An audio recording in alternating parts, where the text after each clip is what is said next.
नमस्कार प्यारे बच्चों, आज हम कक्षा 8वीं के पाठ 2 लेखक कांतानाथ जी द्वारा लिखी हुई कहानी लाख की चूड़ियां पढ़ने जा रहे हैं।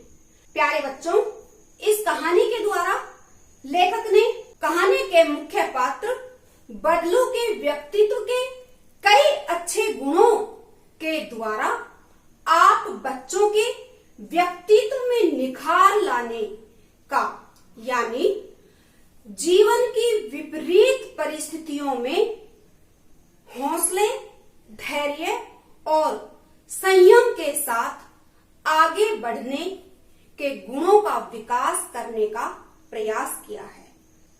कहानी के दूसरे पक्ष में यह बताया गया है कि मशीनी युग के प्रचलन से, मशीनीकरण के बढ़ते प्रभाव से गांव के लोगों के छोटे छोटे व्यवसायों के, उद्योग धंधों के बंद होने से उनका सामाजिक जीवन किस तरह से प्रभावित हो रहा है। इस मशीनी युग के कारण ग्रामीण क्षेत्रों में लोगों के हाथ के उद्योग धंधों के बंद होने के कारण उनका सामाजिक जीवन प्रभावित हुआ है और बेरोजगारी और बेकारी की समस्या उत्पन्न हो गई है। उद्योग धंधों के बंद होने से लोग बेरोजगार हो रहे हैं। प्यारे बच्चों, इस कहानी का तीसरा पक्ष है कि यहाँ पर ग्रामीण सभ्यता का भावात्मक, मार्मिक और मनोहारी चित्रण लेखक ने किया है। बच्चों, बदलू और लेखक के कहानी में यह दिखाया गया है कि गांव के लोग कितने सीधे साधे और भोले भाले होते हैं। यहाँ पर दिखाया गया है, यहाँ पर बताया गया है, गांव के किसी भी परिवार का कोई रिश्तेदार गांव के किसी भी गांव वाले के यहाँ पहुंच जाए तो वे उसकी खातिरदारी अर्थात उसका आदर सत्कार करने में कोई कसर नहीं छोड़ते। उनकी खातिरदारी, उनका मान सम्मान करने में कोई कमी नहीं छोड़ते। तो बच्चों, आइए कहानी का मूल उद्देश्य क्या है, आपके पाठ्यक्रम में कहानी को क्यों शामिल किया गया है, बताते हैं। छात्रों के चारित्रिक और व्यक्तित्व के गुणों का विकास करना, इस कहानी का मूल उद्देश्य आप बच्चों के व्यक्तित्व के गुणों का विकास करना है। और बच्चों, कहानी के विविध पक्ष यानी कहानी के दूसरे पहलू क्या हैं, कहानी में और किन बातों पर प्रकाश डाला गया है। प्यारे बच्चों, मशीनी युग के प्रचलन से ग्रामीण क्षेत्रों के हस्त उद्योगों, कुटीर उद्योगों और लघु व्यवसायों के बंद होने से लोगों के सामाजिक जीवन पर प्रभाव, बेरोजगारी और सामाजिक जीवन पर प्रभाव क्या है, बेरोजगारी और बेकारी की समस्या। और तीसरा पक्ष है, दूसरा पक्ष है ग्रामीण सभ्यता का मार्मिक, मनोहारी और भावात्मक चित्रण। तो बच्चों, आइए अब हम कहानी को पढ़ते हैं और कहानी का आनंद लेते हैं। लाख की चूड़ियां। सारे गांव में बदलू मुझे सबसे अच्छा आदमी लगता था, क्योंकि वह मुझे सुंदर सुंदर लाख की गोलियां बनाकर देता था। मुझे अपने मामा के गांव जाने का सबसे बड़ा चाव यही था कि जब मैं वहां से लौटता था तो मेरे पास ढेर सारी गोलियां होती, रंग बिरंगी गोलियां जो किसी भी बच्चे का मन मोह लें। वैसे तो मेरे मामा के गांव का होने के कारण मुझे बदलू को बदलू मामा कहना चाहिए था, परंतु मैं उसे बदलू मामा न कहकर बदलू काका कहा करता था, जैसा कि गांव के सभी बच्चे उसे कहा करते थे। प्यारे बच्चों, यहाँ पर लेखक अपने बारे में बताते हैं कि बचपन में वे अपने मामा के घर जाया करते थे। बच्चों, यहाँ पर हमारा प्रश्न बनता है, बचपन में लेखक अपने मामा के गांव चाव से क्यों जाता था और बदलू को बदलू मामा न कहकर बदलू काका क्यों कहता था? बच्चों, यहाँ पर लेखक अपने बचपन के बारे में बताते हैं कि वो बचपन में अपने मामा के गांव जाते थे और वहाँ पर मामा के गांव में एक आदमी था और लेखक बार बार में उनके घर जाया करता था। क्यों? क्योंकि वहाँ पर वह आदमी उसे सुंदर सुंदर लाख की गोलियाँ बनाकर देता था, जो कि कैसी सुंदर सुंदर लाख की गोलियाँ और रंग बिरंगी लाख की गोलियाँ, जो कि लेखक को बहुत अच्छी लगती थी। किसी भी बच्चे को बहुत अच्छी लगती हैं बचपन में इस तरह की रंग बिरंगी गोलियाँ, तो लेखक को बहुत अच्छी लगती थी। और लेखक अपने मामा के गांव जाता था तो मामा कहना चाहिए था, मामा के गांव वाले को मामा कहेंगे, तो लेकिन लेखक बदलू काका कहते थे। बदलू को बदलू मामा ने कहकर बदलू काका कहते थे। क्यों कहते थे बच्चों? क्योंकि उस गांव के और बच्चे भी बदलू को बदलू काका के नाम से बुलाते थे, तो लेखक भी बदलू को बदलू मामा ने कहकर बदलू काका कहते थे। सुंदर सुंदर लाख की गोलियां। बच्चों, इसमें गोलियां शब्द संज्ञा है और सुंदर सुंदर लाख की ये संज्ञा शब्द का विशेषण है। कैसी गोलियां? सुंदर सुंदर लाख की गोलियां। तो ये संज्ञा है। संज्ञा कौन सी है? ये जातिवाचक संज्ञा है बच्चों। और सुंदर सुंदर ये विशेषण है और गोलियां शब्द इस सुंदर सुंदर विशेषण का विशेष्य शब्द है। इसी प्रकार से रंग बिरंगी गोलियां, यहाँ पर भी रंग बिरंगी शब्द विशेषण है और इसका विशेष्य है गोलियां, और गोलियां शब्द संज्ञा है, जातिवाचक संज्ञा। तो बच्चों चलिए आगे चलते हैं। बदलू का मकान कुछ ऊंचे पर बना था। मकान के सामने बड़ा सा सहन था। सहन मतलब बच्चों घर का आंगन या कोई घर के सामने चबूतरा, जिसमें एक पुराना नीम का वृक्ष लगा था। उसी के नीचे बैठकर बदलू अपना काम किया करता था। बगल में भट्टी दहकती रहती, जिसमें वह लाख पिघलाया करता। सामने एक लकड़ी की चौखट पड़ी रहती, जिस पर लाख के मुलायम होने पर वह उसे सलाख के समान पतला करके चूड़ी का आकार देता।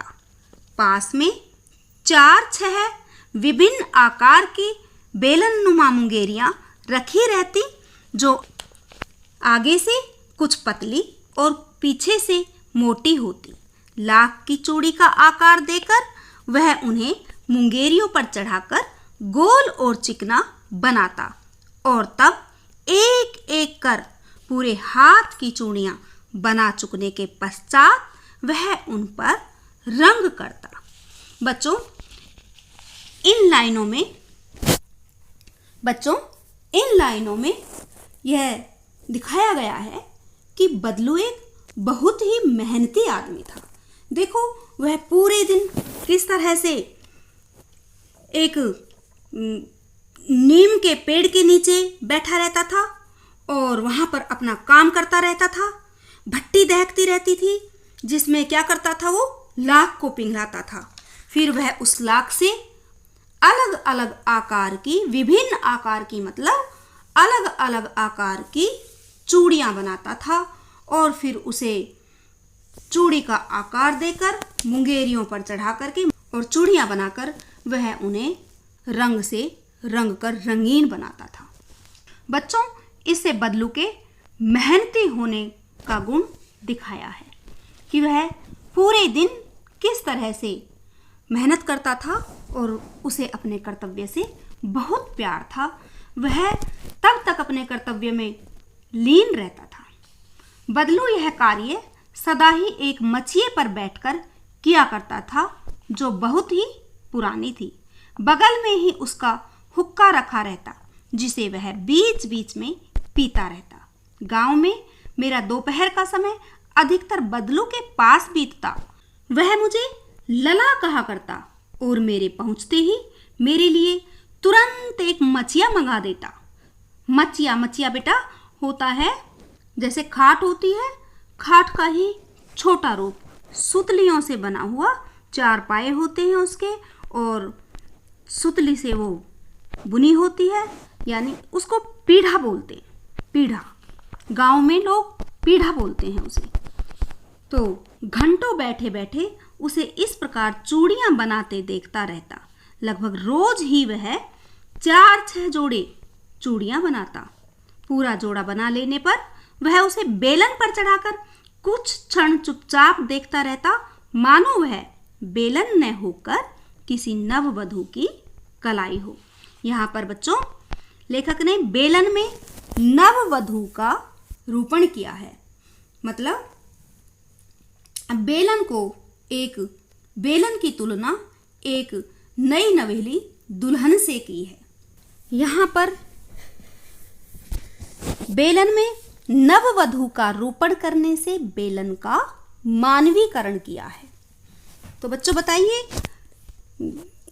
बदलू हर रोज कितने जोड़े चूड़ियां बनाता था? बदलू हर रोज 4-6 जोड़े चूड़ियां बनाता था।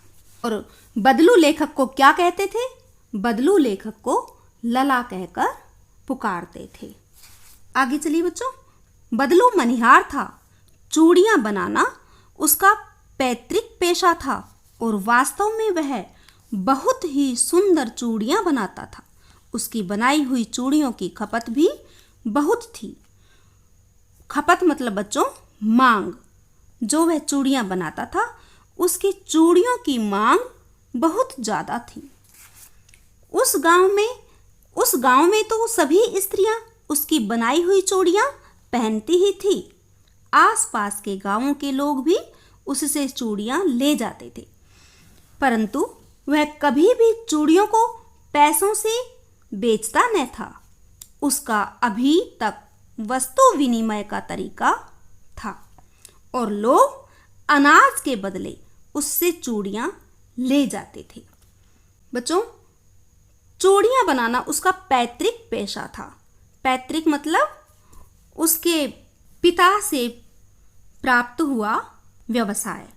जो व्यवसाय उसके पिता करते थे, उसके दादा करते थे, वही व्यवसाय, वही काम धंधा बदलू ने भी अपनाया था। तो ये था उसका पैतृक पेशा। तो बदलू का पैतृक पेशा क्या था? चूड़ियां बनाना। चूड़ियों का काम करता था वह। और उसकी चूड़ियां कैसी होती थी?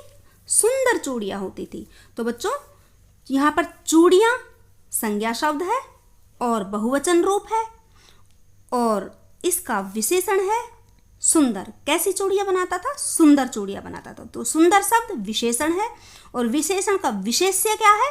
चूड़ियां। और उसकी चूड़ियां कैसी होती थी? उसकी चूड़ियां बहुत सुंदर होती थी। इतनी सुंदर होती थी कि उसकी चूड़ियों की खपत, मांग बहुत अधिक थी। उसकी बनाई हुई चूड़ियों को उसके गांव की औरतें, अधिकतर उसके गांव की सभी औरतें पहनती थी और आसपास के गांव की महिलाएं भी उसी से चूड़ियां, उसी की बनाई हुई चूड़ियां पहनती थी। लेकिन बदलू की एक खासियत थी कि वह अपनी बनाई हुई चूड़ियों को पैसों से नहीं बेचता था। तो कैसे बेचता था, कैसे देता था बदलू? अपनी बनाई हुई चूड़ियां कैसे देता था? वस्तु विनिमय का तरीका था। वस्तु विनिमय क्या होता है? वस्तु विनिमय बच्चों एक वस्तु के बदले दूसरी वस्तु लेना और देना। मतलब वस्तु के बदले में वस्तु लेना। पैसे से कोई चीज नहीं खरीदना, बल्कि जिस चीज को हम लेना चाह रहे हैं उसके बदले में कोई दूसरी चीज या दूसरी वस्तु। तो बदलू अपनी चूड़ियों के बदले में क्या लेते थे? बदलू अपनी चूड़ियों के बदले में अनाज लेते थे। तो बच्चों बताइए, बदलू के समय में तो बदलू तो अपनी चूड़ियों को बेचने के लिए वस्तु विनिमय का तरीका अपनाता था, लेकिन जब आज आप कोई चीज़ खरीदते हैं तो आप कौन सा तरीका अपनाते हैं? तो बच्चों, आप पैसों से कोई भी आप रुपयों से, पैसों से कोई भी चीज़ खरीदते हैं। तो इस तरीके को बच्चों मुद्रा विनिमय कहते हैं। वस्तु विनिमय, वस्तु के बदले वस्तु, और मुद्रा विनिमय किसी चीज़ को खरीदने के लिए मुद्रा देना, रुपये पैसे देना। तो आजकल बच्चों मुद्रा विनिमय का प्रचलन है। बदलू स्वभाव से बहुत सीधा था। मैंने कभी भी उसे किसी से झगड़ते नहीं देखा था। यहाँ पर बच्चों बदलू के स्वभाव के बारे में बताया गया है कि बदलू स्वभाव से बहुत सीधा साधा था। वह किसी से कभी किसी प्रकार की जिद नहीं करता था। वह अपनी चूड़ियों को बेचने के लिए किसी से झगड़ता नहीं था। हाँ, शादी विवाह के अवसर पर अवश्य जिद पकड़ जाता था। जीवन भर चाहे कोई उससे मुफ्त चूड़ियां ले जाए, परंतु विवाह के अवसर पर वह सारी कसर निकाल लेता था। सारी कसर निकाल लेना, ये बच्चों मुहावरा है, कसर निकालना। कसर निकालना मतलब जब शादी विवाह का समय होता था तो वह उस समय पर अपने पूरे साल की नुकसान की भरपाई कर लेता था। अपने घाटे की जो उसे नुकसान होता था उस नुकसान की पूर्ति वह शादी विवाह के अवसर पर कर लेता था। आखिर सुहाग के जोड़े का महत्व ही और होता है। सुहाग का जोड़ा मतलब विवाह के समय वधू को दुल्हन को जो चूड़ियों का जोड़ा पहनाया जाता है वो सुहाग का जोड़ा कहलाता है। तो सुहाग के जोड़े का महत्व ही और होता है। मेरे मामा के यहाँ किसी लड़की के विवाह पर जरा सी बात पर बिगड़ गया था और फिर उसको मनाने में लोहे लग गए थे। बच्चों, यहाँ पर लोहे लगना का मतलब है कि बहुत कठिनाई से किसी काम में सफलता मिलना, ये मुहावरा है। विवाह में इसी जोड़े का मूल्य इतना बढ़ जाता था कि उसके लिए उसकी घरवाली को सारे वस्त्र मिलते, ढेरों अनाज मिलता, उसको अपने लिए पगड़ी मिलती और रुपये जो मिलते 100 अलग। यहाँ पर बच्चों यहाँ पर ये सर्वनाम शब्द है और ये कौन सा सर्वनाम है? संबंधवाचक सर्वनाम है। बच्चों यहाँ पर इस पंक्ति में रुपये जो मिलते 100 अलग, यहाँ पर संबंधवाचक सर्वनाम है।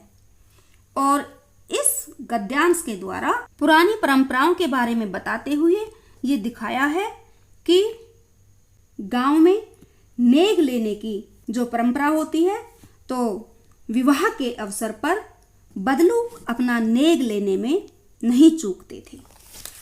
यदि संसार में बदलू को किसी बात से चिढ़ थी तो वह थी कांच की चूड़ियों से। यदि किसी भी स्त्री के हाथों में उसे कांच की चूड़ियां दिख जाती तो वह अंदर ही अंदर कुढ़ उठता और कभी कभी तो 2-4 बातें भी सुना देता। बच्चों, यहाँ पर दिखाया गया है कि बदलू को कांच की चूड़ियों से चिढ़ थी और किसी चीज से कोई चिढ़ नहीं थी, कांच की चूड़ियों से चिढ़ थी। चिढ़ मतलब नफरत थी। क्यों थी नफरत? क्योंकि और नफरत का पता कैसे चलता था कि बदलू को किसी भी औरत के हाथ में कांच की चूड़ियां दिखाई देती थी तो वह अंदर ही अंदर कुढ़ उठता था, मतलब उसे अंदर ही अंदर ईर्ष्या होने लगती थी और वह अपने उस कुढ़न को, उस ईर्ष्या को कभी कभी प्रकट भी कर देता था। वह 2-4 बातें भी सुना दिया करता था। तो बच्चों, यहाँ पर ये बात सोचने की है कि बदलू कांच की चूड़ियों से क्यों चिढ़ता था, उसे कांच की चूड़ियों से नफरत क्यों होती थी। तो बच्चों, कांच की चूड़ियाँ मशीन से बनाई जाती थी। कांच की चूड़ियाँ मशीन से बनाई जाती हैं और मशीन के आने से बदलू के लाख की चूड़ियाँ बनाना, जो वो हाथ से बनाता था, उस पर प्रभाव पड़ता था। उसकी चूड़ियों की मांग कम होती थी, उसका काम प्रभावित होता था उससे। तो यही कारण था कि बदलू कांच की चूड़ियों से चिढ़ता था। मशीनीकरण से बदलू का काम, बदलू का व्यवसाय कम होने लगा था, बंद होने लगा था और इससे क्या होता था कि बेरोजगारी और बेकारी की समस्या बदलू के जीवन में आ रही थी। तो इसीलिए वह कांच की चूड़ियों से चिढ़ता था। मुझसे तो वह घंटों बातें किया करता। कभी मेरी पढ़ाई के बारे में पूछता, कभी मेरे घर के बारे में और कभी यूं ही शहर के जीवन के बारे में। मैं उससे कहता कि शहर में सब कांच की चूड़ियां पहनते हैं, तो वह उत्तर देता, शहर की बात और है लला, वहां तो सभी कुछ होता है। वहां तो औरतें अपने मर्द का हाथ पकड़कर सड़कों पर घूमती भी हैं और फिर उनकी कलाइयां नाजुक होती हैं न। लाख की चूड़ियां पहने तो मोच न आ जाए। प्यारे बच्चों, यहाँ पर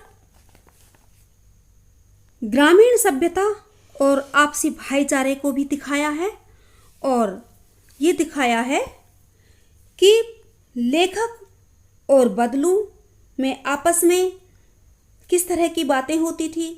लेखक बताते हैं कि उसके बदलू काका उससे कई कई घंटों तक बात करते रहते थे और वो बातें किस विषय पर होती थी ये कोई निश्चित नहीं होता था। किसी भी विषय पर बातें करने लग जाते थे वे। कभी लेखक की पढ़ाई के बारे में पूछने लगते, कभी उसके घर परिवार के बारे में पूछते और कभी, क्योंकि लेखक शहर में रहता था, तो कभी शहरी जीवन के बारे में भी बदलू काका लेखक से पूछने लगते थे। और एक बार लेखक ने बदलू से कहा कि काका, शहर में तो सब महिलाएं कांच की चूड़ियां पहनती हैं। तो इस पर बदलू काका कहते हैं कि शहर की तो लला बात ही निराली है, बात ही अलग है। वहाँ की औरतें तो किसी भी तरह से रह सकती हैं। और यहाँ पर लेखक बदलू के मुख से शहरी औरतों पर व्यंग कस रहे हैं। बदलू कहता है कि शहर की औरतों की कलाइयाँ तो नाजुक होती हैं। नाजुक होती हैं मतलब शहर की औरतें बड़ी कमज़ोर होती हैं और यदि वो लाख की चूड़ियाँ पहन लेंगी तो उन्हें मोच आ जाएगी। इस बात से बदलू के मन के दुख का पता चलता है और इस दुख को वह एक व्यंग के द्वारा प्रकट कर रहे हैं। शहरी औरतों पर वो व्यंग कस रहे हैं कि उनकी कलाइयाँ बड़ी नाजुक होती हैं, कोमल होती हैं और यदि वो लाख की चूड़ियाँ पहनेंगी तो लाख की चूड़ियों का वजन उनकी कोमल कलाइयाँ सहन नहीं कर पाएंगी। कभी कभी बदलू मेरी अच्छी खासी खातिर भी करता। अच्छी खासी खातिर मतलब आदर सत्कार करता। यहाँ पर बच्चों ग्रामीण सभ्यता में शिष्टाचार को दिखाया गया है। जिन दिनों उसकी गाय के दूध होता वह सदा मेरे लिए मलाई बचा कर रखता और आम की फसल में तो रोज ही उसके यहाँ से 2-4 आम खा आता। परंतु इन सब बातों के अतिरिक्त जिस कारण वह मुझे अच्छा लगता वह यह था कि लगभग रोज ही वह मेरे लिए 1-2 गोलियां बना देता। तो बच्चों यहाँ पर ग्रामीण सभ्यता के बारे में बताया गया है कि गांव के लोग किस तरह से अपने अतिथि का आदर सत्कार करते हैं और लेखक को बदलू बहुत अच्छा लगता था। और उसे क्यों अच्छा लगता था कि वह 1-2 गोलियां हर रोज लेखक को बनाकर देता था। लेखक की रुचि का ध्यान रखता था बदलू। मैं बहुधा हर गर्मी की छुट्टी में अपने मामा के यहाँ चला जाता और 1-आध महीने वहाँ रहकर स्कूल खुलने के समय तक वापस आ जाता। परंतु 2-3 बार ही मैं अपने मामा के यहाँ गया होऊंगा, तभी मेरे पिता की एक दूर के शहर में बदली हो गई और एक लंबी अवधि तक मैं अपने मामा के गांव न जा सका। तब लगभग 8-10 वर्षों के बाद जब मैं वहां गया तो इतना बड़ा हो चुका था कि लाख की गोलियों में मेरी रुचि नहीं रह गई थी। अतः गांव में होते हुए भी कई दिनों तक मुझे बदलू का ध्यान न आया। इस बीच मैंने देखा कि गांव में लगभग सभी स्त्रियां कांच की चूड़ियां पहनने लगी हैं। यहाँ पर यह बताया गया है कि पहले तो अधिकतर गर्मी की छुट्टियों में लेखक अपने मामा के गांव जाते थे, लेकिन एक बार उसके पिताजी की बदली दूर शहर में हो गई, तो इस कारण से वह अपने मामा के गांव कई सालों तक नहीं जा पाया और वह 8-10 वर्ष के बाद मामा के गांव में गया। और जब वह गया तो उसे लाख की चूड़ियों में कोई रुचि नहीं रह गई थी। रुचि मतलब अब उसे लाख की चूड़ियों से खेलने में आनंद नहीं आ रहा था। यहाँ दिखाया गया है कि अब लेखक बड़े हो गए हैं, और बड़े हो गए हैं तो बच्चों समय बदल गया है। समय के बदलने के साथ क्या हो रहा है?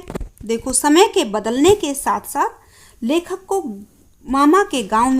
जब मामा के गांव में गए तो उन्हें वहां पर क्या बदलाव देखने को मिला। लेखक ने देखा कि गांव में लगभग सभी स्त्रियां कांच की चूड़ियां पहने हैं। विरले ही हाथों में मैंने लाख की चूड़ियां देखी। विरले मतलब बहुत ही कम, बहुत कम हाथों में लेखक ने लाख की चूड़ियां देखी थी।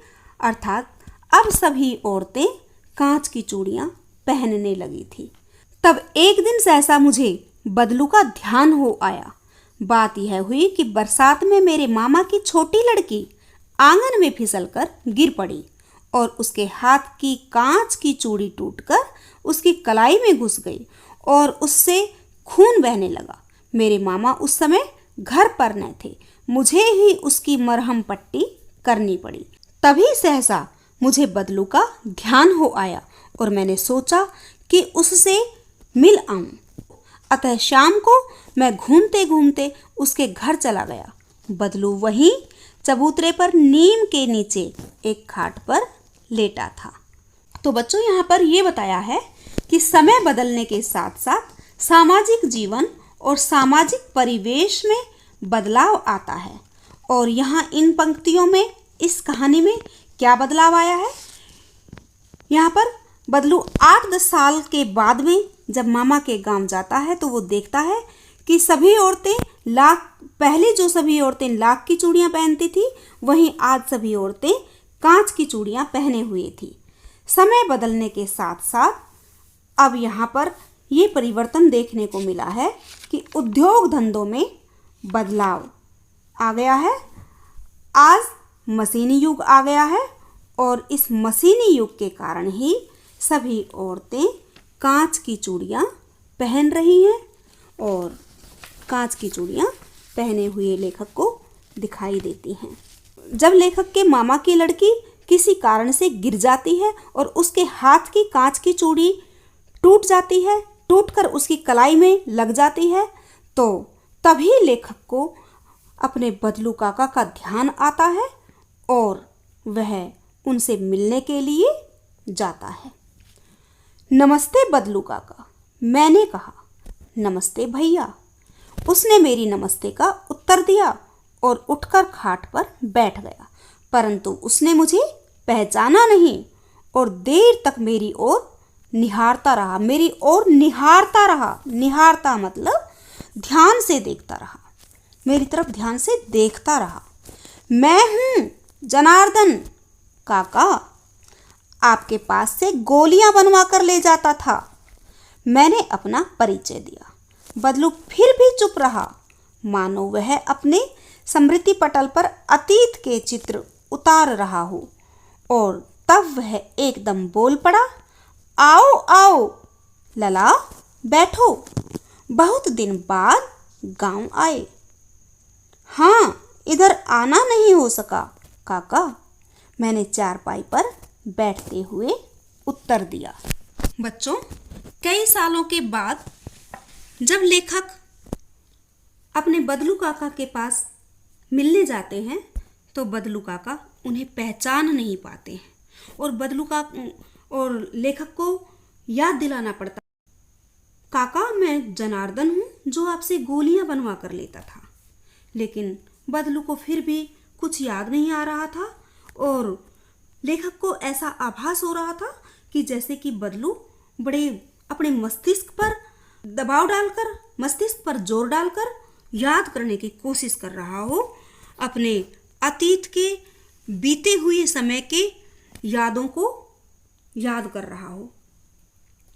तो फिर अचानक से बदलू काका को याद आ गया और फिर पहचान कर कहा, आओ आओ लला, बैठ जाओ, बहुत दिनों के बाद गांव आए हो। तो इन सभी बातों से लेखक को लगा कि बदलू काका के मन में कोई न कोई व्यथा है, कोई न कोई पीड़ा है, कष्ट है, कोई परेशानी है। इसी कारण से वो पहचान नहीं पाए। कुछ देर बाद, कुछ देर फिर शांति रही। मैंने इधर उधर दृष्टि दौड़ाई। दृष्टि मतलब बच्चों नज़र। लेखक कह रहे हैं कि इसके बाद लेखक चारपाई पर बैठ गए और फिर दोनों चुप हो गए, शांति हो गई और लेखक इधर उधर देखने लगे। न तो मुझे उसकी मचिया ही नज़र आई और न ही भट्टी।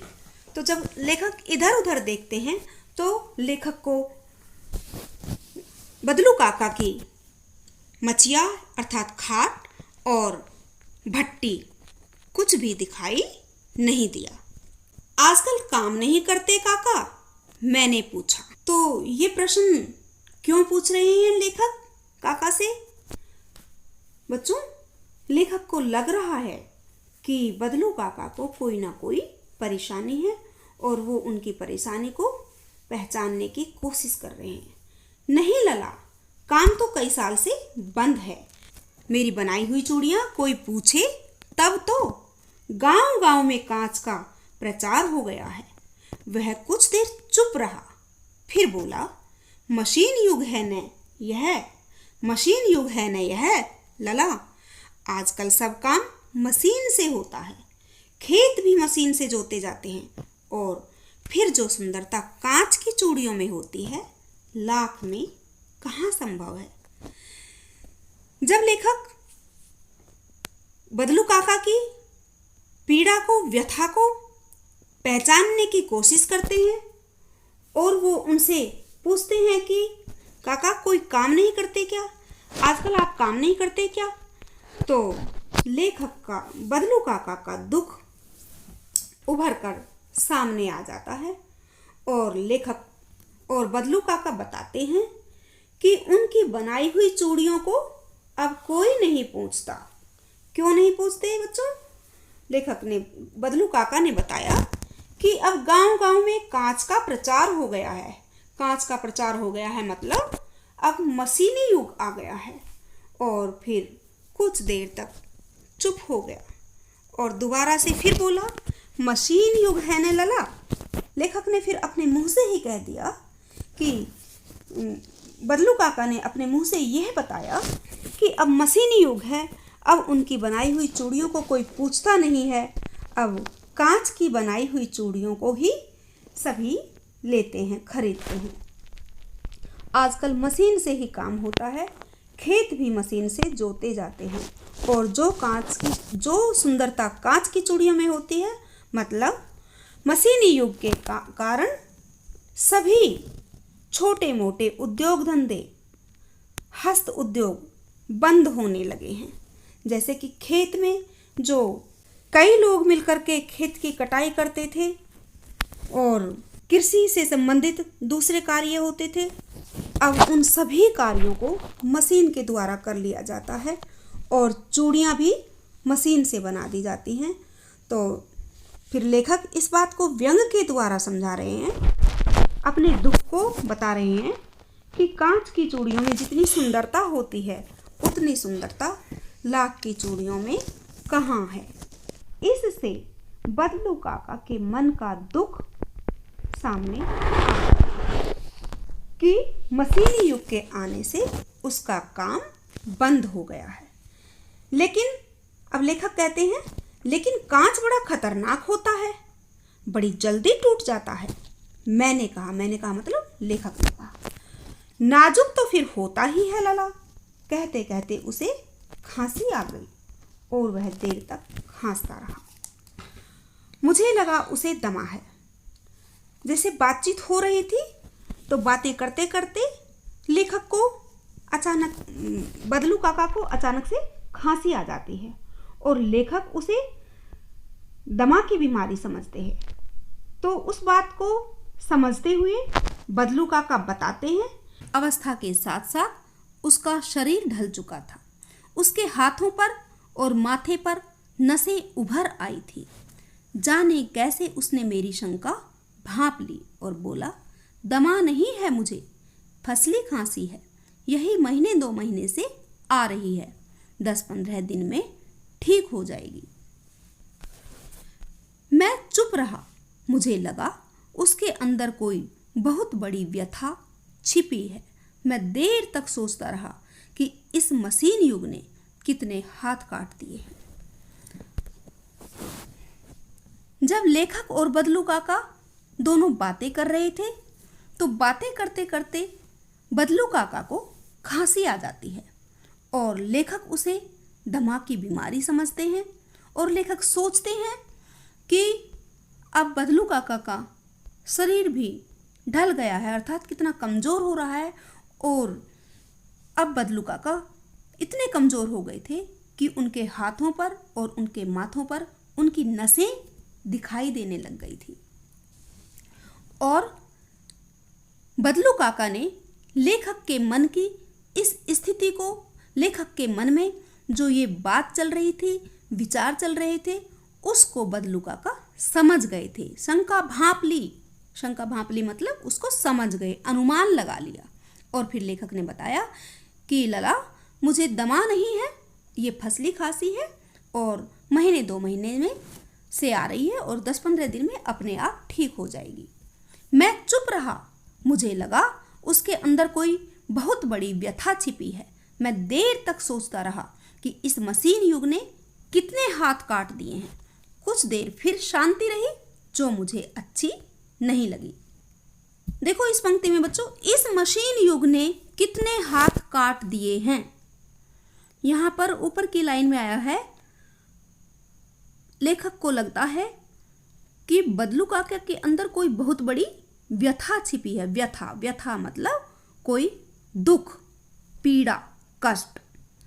और फिर बाद में लेखक अंदाजा लगा लेते हैं कि यह क्या व्यथा हो सकती है, यह दुख कौन सा दुख हो सकता है। और फिर लेखक सोचते हैं कि इस मशीन युग ने कितने हाथ काट दिए हैं, मशीन युग ने कितने हाथ काट दिए हैं।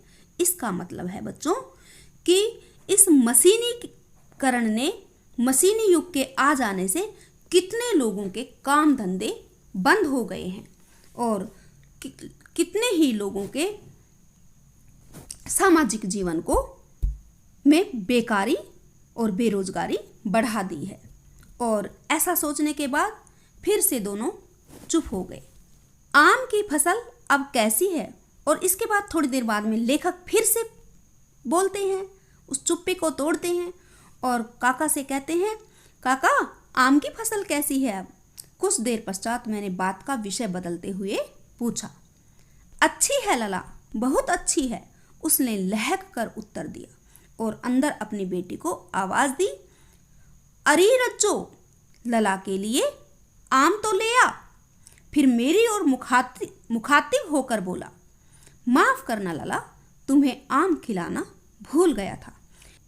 बदलू काका ने, जब लेखक आम की फसल के बारे में बदलू काका से पूछते हैं तो बदलू काका बताते हैं कि आम की फसल बहुत अच्छी है। और तभी वो अपनी बेटी रज्जो को आवाज़ देकर आम लाने के लिए कहते हैं और कहते हैं, फिर मेरी ओर मुखातिब होकर बोला। लेखक बता रहे हैं कि बदलू काका फिर लेखक की तरफ मुंह करके मुखातिब होकर बोलना मतलब लेखक की तरफ मुंह करके कहने लगे, बोलने लगे, माफ करना लाला, मैं तुम्हें आम खिलाना भूल गया था।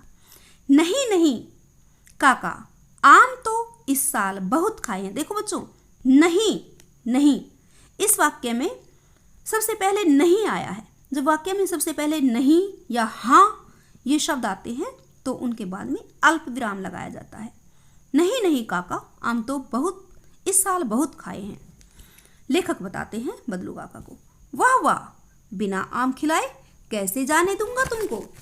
मैं चुप हो गया। मुझे वे दिन याद हो आए जब वह मेरे लिए मलाई बचाकर रखता था। तो इसमें बच्चों दोनों के आपसी प्यार को दिखाया गया है। जब लेखक बदलू काका के घर जाते थे तो वह किस तरह से उनका ध्यान रखते थे। वो उन्हें अपने गाय के दूध से बनी हुई मलाई खिलाते थे, अपने पेड़ से तोड़े हुए मीठे आम खिलाते थे। तो अब आगे पूछते हैं, गाय तो, लेखक ने आगे पूछा, गाय तो अच्छी है ना काका। मैंने पूछा, गाय कहाँ है लला, 2 साल हुए बेच दी, कहाँ से खिलाता। इतने में रज्जो। तो बच्चों यहाँ पर लेखक बदलू काका की गाय के बारे में पूछते हैं जिसके दूध से बनी हुई मलाई उसे खिलाई जाती थी। तो यहाँ पर बदलू काका बताते हैं कि उनकी गाय अब बिक गई है, अब उनके पास गाय नहीं है, क्योंकि अब उनके पास गाय को खिलाने के लिए चारे के पैसे तक भी नहीं थे। अर्थात मशीनी युग के आने से बदलू काका का जीवन बिल्कुल बदलता जा रहा था। इतने में रज्जो, उसकी बेटी, अंदर से एक डलिया में ढेर से आम ले आई। यह तो बहुत है काका, इतने कहाँ खा पाऊंगा। मैंने कहा, वाह वाह, देखो बच्चों, वाह वाह, यहाँ पर यह विस्मयादि सूचक हैरानी का चिन्ह है। वाह वाह, वह हंस पड़ा। शहरी ठहरे ने, मैं तुम्हारी उम्र का था तो इसके 4 गुने आम एक बखत में खा जाता था। बच्चों 4 गुने, 4 गुने मतलब 4 गुना, 4 गुना अधिक। और एक बखत, बखत मतलब समय, एक ही समय में, एक ही बार में खा जाता था इतने सारे आम। आप लोगों की बात और है, मैंने उत्तर दिया। अच्छा बेटी, लला को 4-5 आम छांट कर दो। देखो बच्चों, यहाँ पर वाक्य में सबसे पहले अच्छा शब्द आया है।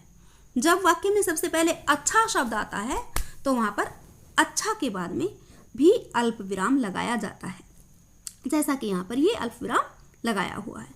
अच्छा बेटी, लला को 4-5 आम छांट कर दो। 4-5 आम, बच्चों यहाँ पर आम संज्ञा शब्द है और ये विशेष्य है और जातिवाचक संज्ञा है, और 4-5 ये आम विशेष्य के विशेषण है। 4-5 कितने आम? 4-5 आम। बच्चों ये 4-5 कौन सा विशेषण है? देखो ये संख्या है, इसलिए ये संख्यावाचक विशेषण है। अच्छा बेटी, लला को 4-5 आम छांट कर दो, संदूरी वाले देना। देखो लला कैसे है, इसी साल यह पेड़ तैयार हुआ है। देखो लला कैसे हैं, इसी साल यह पेड़ तैयार हुआ है। रज्जो ने 4-5 आम अंजुली में लेकर मेरी ओर बढ़ा दिए। अंजुली बेटा दोनों हाथों को इकट्ठा करके जो हाथों के बीच में कटोरा सा बन जाता है वो अंजुली होती है।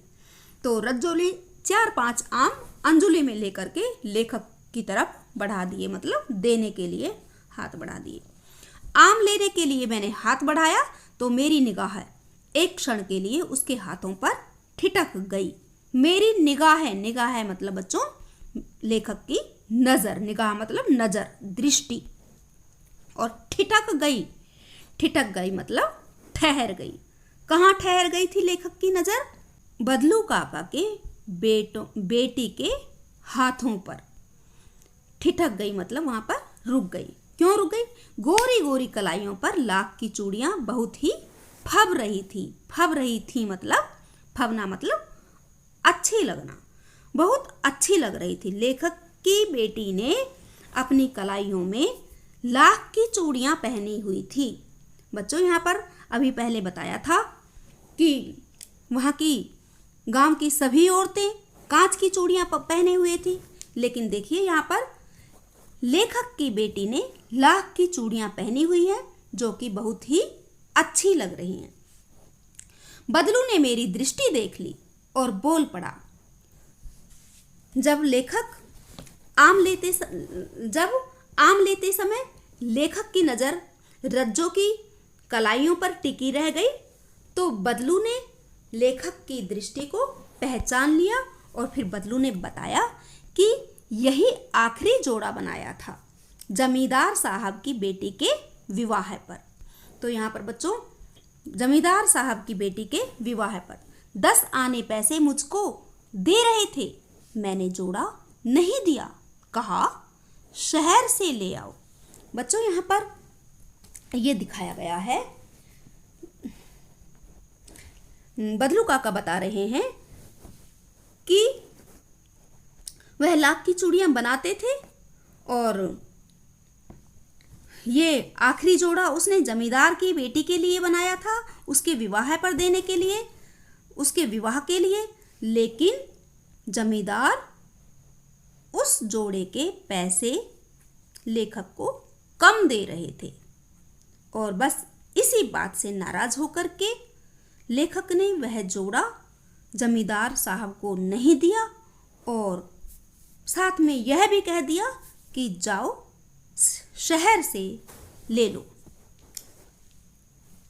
तो बच्चों, इससे लेखक के स्वाभिमान का पता चलता है, स्वाभिमानी व्यक्तित्व का पता चलता है।